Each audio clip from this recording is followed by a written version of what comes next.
नहमदुहु व नसल्ली अला रसूलिहिल करीम अम्मा बाद औज़ु बिल्लाहि मिनश शैतानिर रजीम बिस्मिल्लाहिर रहमानिर रहीम रब्बि इश्रह ली सदरी व यस्सिर ली अमरी वहलुल उक़दतम मिन लिसानी यफ़क़हू क़ौली।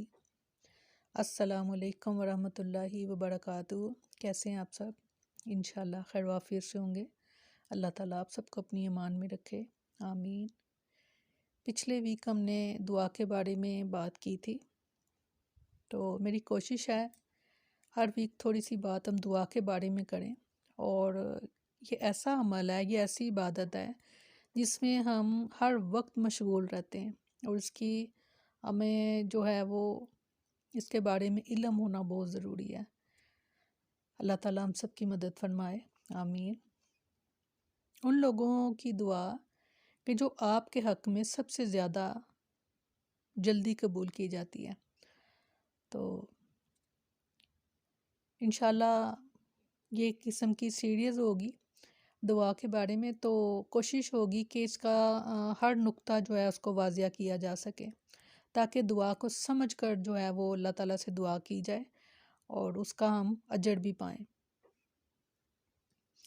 वैसे तो अल्लाह ताला जो है वो समीउ दुआ और करीबु मुजीब और जो हर वक्त हर जगह और हर किसी की पुकार सुनता है, लेकिन ज़मान और मकान के फ़र्क से जिस तरह बाकी इबादत की अहमियत बढ़ती और अजर सवाब में इजाफ़ा होता है, जैसा कि मस्जिद हराम में एक नमाज़ पढ़ने से 1,00,000 नमाज़ों का सवाब जो है वो मिलता है।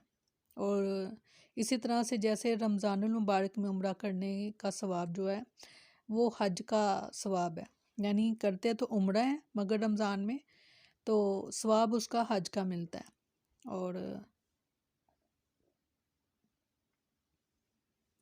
इसी तरह वक्त, जगह और अशख़ास के फ़र्क से दुआ की कदर व कीमत में इजाफ़ा हो जाता है और कबूलियत के इम्कानात बढ़ जाते हैं।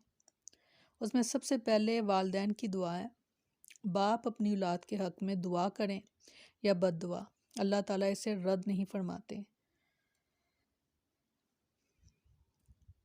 मुसाफिर यानी दौरान सफ़र अल्लाह ताला से दुआ की जाए तो अल्लाह ताला इसे रद्द नहीं फरमाते। इस सफ़र से मुराद आम सफ़र है, यानी आप घर से निकलें ऑफ़िस के लिए तो वो आपका रास्ते में वो जो आप रास्ता तय कर रहे हैं वो आपका सफ़र ही है। तो इस सफ़र के दौरान जो है वो गाने बजाने या फसूल गुफ्तगू की बजाय अल्लाह ताला का ज़िक्र, तलावत कुरान और दुआ में मशगूल रहें और कबूलियत दुआ का इंतहाई जो कीमती मौका है इसको ज़ाया ना करें। फिर मज़लूम की दुआ है। अल्लाह ताला को जुल्म जो है वो हरगिज़ गवारा नहीं, इसीलिए अल्लाह ताला ने जुल्म को अपने ऊपर और अपने बंदों के दरमियान हराम करार दिया है। जब कोई मज़लूम किसी जालिम का जुल्म और सितम से तंग आकर बद्दुआ करता है तो अल्लाह ताला फरमाते हैं कि मेरे और मज़लूम की दुआ के दरमियान कोई पर्दा नहीं, मैं ज़रूर इसकी मदद करूँगा।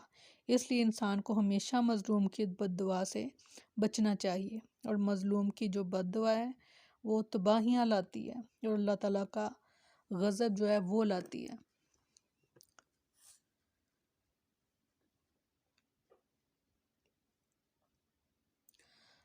अब है रोज़ेदार की जो दुआ है, वो रोज़े की हालत में जो की गई दुआ है अल्लाह ताला उसको भी कभी रद्द नहीं फरमाते, क्योंकि रोज़ा जो है वो अल्लाह ताला की महबूब तरीन इबादत है और रोज़ेदार के मुंह से जो आने वाली बू है अल्लाह ताला को मुश्क से ज़्यादा पसंद है। इसलिए अल्लाह ताला रोज़ेदार के मुंह से निकली हुई दुआ को कभी रद्द नहीं फरमाते। हज़रत अबू हुरैरा रज़ियल्लाहु अन्हु से रवायत है, आप सल्लल्लाहु अलैहि वसल्लम ने फरमाया, 3 किस्म की दुआओं की मकबूलियत में कोई शक नहीं, औलाद के लिए वालिद की, मुसाफिर की और मज़लूम की। और आप सल्लल्लाहु अलैहि वसल्लम ने फरमाया कि 3 किस्म की दुआएं रद्द नहीं की जाती, औलाद के हक़ में वालिदैन की दुआ, रोज़ेदार की दुआ और मुसाफिर की दुआ। इसके अलावा हज और उम्रा करने वालों की जो दुआ है, चूँकि ये अल्लाह ताला के मेहमान होते हैं और वो रब्बे करीम सबसे ज़्यादा अपने मेहमानों की तकरीम करने वाला है, इसलिए अल्लाह ताला ने जो भी दुआ ये करेंगे अल्लाह ताला से, अल्लाह ताला इसे ज़रूर कबूल फरमाते हैं। फिर ज़िक्र इलाही में मशगूल रहने वाले की दुआ, یعنی جو ہر وقت اللہ تعالیٰ کے ذکر میں مشغول رہنے والا شخص ہے، سب سے پہلے فرض نمازیں، اور اس کے علاوہ صبح شام کے اذکار، قرآن، اور پھر چلتے پھرتے سیڑھیاں چڑھ رہے ہیں تو اللہ اکبر، سیڑھیاں اتر رہے ہیں تو سبحان اللہ، بیت الخلاء میں جا رہے ہیں تو اس کی دعا پڑھ کر جا رہے ہیں، باہر نکل رہے ہیں تو دعا پڑھ رہے ہیں، گھر کے اندر داخل ہو رہے ہیں تو دعا پڑھ رہے ہیں، گھر سے باہر نکل رہے ہیں تو دعا پڑھ رہے ہیں۔ اس شخص کو ہم کہیں گے کہ اللہ تعالیٰ کے ذکر میں جو مشغول رہتا ہے، یعنی ہر موقع کی جو دعا ہے، پانی پینے سے پہلے بسم اللہ پڑھ لیا ہے، کھانا کھانے سے پہلے پڑھ لیا ہے، کپڑے بدلنے سے پہلے دعا پڑھ لی ہے، آئینہ دیکھتے ہوئے دعا پڑھ لی ہے، یعنی ہر وقت کسی نہ کسی دعا میں وہ مشغول ہے۔ تو ایسا شخص بھی جب وہ دعا کرتا ہے تو اللہ تعالیٰ اس کی دعا کو کبھی رد نہیں کرتے، کیونکہ جو ہر وقت اللہ کا ذکر کرنے والا بندہ ہے وہ اللہ تعالیٰ کو اتنا محبوب بن جاتا ہے کہ جب بھی وہ دعا کرے اللہ تعالیٰ اس کی دعا رد نہیں کرتے۔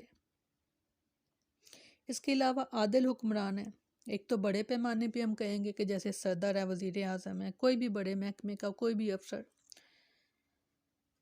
کہ وہ حاکم کے جو اپنی رعایا میں عدل اور انصاف قائم کرتا ہے، نہ خود کسی پر ظلم کرتا ہے اور نہ اس کی حکومت میں کوئی اور ظلم کرتا ہے، اللہ تعالیٰ اس کی دعا رد نہیں کرتے۔ اب یہ جو عادل حکمران ہے، یہ آپ صلی اللہ علیہ وسلم نے فرمایا کہ تم میں سے ہر کوئی حاکم ہے اپنی رعایا کا۔ رعایا کیسے ہے؟ شوہر کی جو رعایا ہے، اس کی بیوی ہے، اس کے بچے ہیں، اور جو اس کی بیوی ہے وہ اپنے بچوں کی جو ہے وہ حاکم ہے، کیونکہ شوہر جب کمانے کے لیے چلا جائے گا تو پیچھے وہ ماں ہی تربیت کرتی ہے اپنے بچوں کی۔ تو جیسے شوہر بیوی پر ظلم نہ کرے، انصاف کے ساتھ چلے، اور بیوی بچوں کے ساتھ ظلم نہ کرے، اور وہ بہت رشتے ہیں، اور سب سے بڑی بات ہے کہ نہ تو وہ خود ظلم کرے اور نہ ہی اس کی موجودگی میں کسی اور کے اوپر ظلم کیا جائے، تو اللہ تعالیٰ اس کی بھی دعا کبھی رد نہیں کرتے۔ پھر نیک اولاد ہے، نیک اولاد جب والدین کے لیے دعا کرتی ہے تو اللہ تعالیٰ اسے قبول فرماتے ہیں۔ حضرت ابو ہریرہ رضی اللہ عنہ سے روایت ہے، آپ صلی اللہ علیہ وسلم نے فرمایا، اللہ تعالیٰ انسان کے درجات بلند کرتا رہتا ہے۔ انسان اللہ سے پوچھتا ہے کہ میرے درجات کیوں بلند ہوئے، حالانکہ میرے اعمال تو ایسے نہیں تھے، تو اللہ تعالیٰ فرماتے ہیں کہ تیری اولاد کی دعاؤں کی وجہ سے۔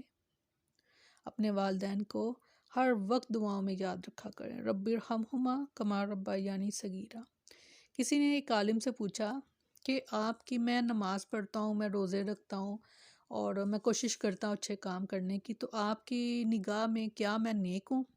تو انہوں نے کہا کہ یہ میں کیسے بتا سکتا ہوں؟ انہوں نے کہا کہ نہیں، کیونکہ ظاہر ہے آپ ایک عالم ہیں، تو آپ مجھے بتائیں کہ کیا میں نیک ہوں؟ انہوں نے کہا کہ کیا تم اپنے والدین کے حق میں دعا کرتے ہو؟ تو اس شخص نے کہا کہ ہاں۔ تو ان بزرگ نے فرمایا کہ ہاں۔ ان عالم نے کہا کہ تم یقیناً نیک ہو، کیونکہ جو شخص اپنے والدین کو دنیا میں وہ ہیں موجود یا وہ جا چکے ہیں، دونوں صورتوں میں ان کے لیے دعائیں کرتے ہیں، تو وہ نیک ہیں، کیونکہ نیک کے علاوہ یہ کام کوئی نہیں کر سکتا۔ پھر مجبور اور بے کس کی دعا۔ مجبور اور بے کس آدمی جب ہر طرف سے نا امید ہو کر اللہ کا دروازہ کھٹکھٹاتا ہے تو اللہ تعالیٰ اس کی دعا رد نہیں فرماتے۔ جب سارے دروازے آپ کو بند ملیں تو ایک ہی دروازہ ہے جو ہر وقت کھلا ہے اور ہمیشہ ہی کھلا ہے، اور وہ رب کا دروازہ ہے۔ کوشش کروں گی انشاءاللہ مزید اس پر ہم بات کریں، مزید اس کی ڈیٹیل ہم جانیں، تو کوشش ہے کہ تھوڑے وقت میں ہم زیادہ بات کر لیں تاکہ آپ اس سے زیادہ فائدہ اٹھا سکیں۔ دعا میں مجھے یاد رکھا کریں۔ سبحانک اللہم و بحمدک نشہد ان لا الہ الا انت نستغفرک و نتوب الیک۔ سبحان ربک رب العزت عما یصفون وسلام علی المرسلین والحمد للہ رب العالمین۔ السلام علیکم ورحمۃ اللہ وبرکاتہ۔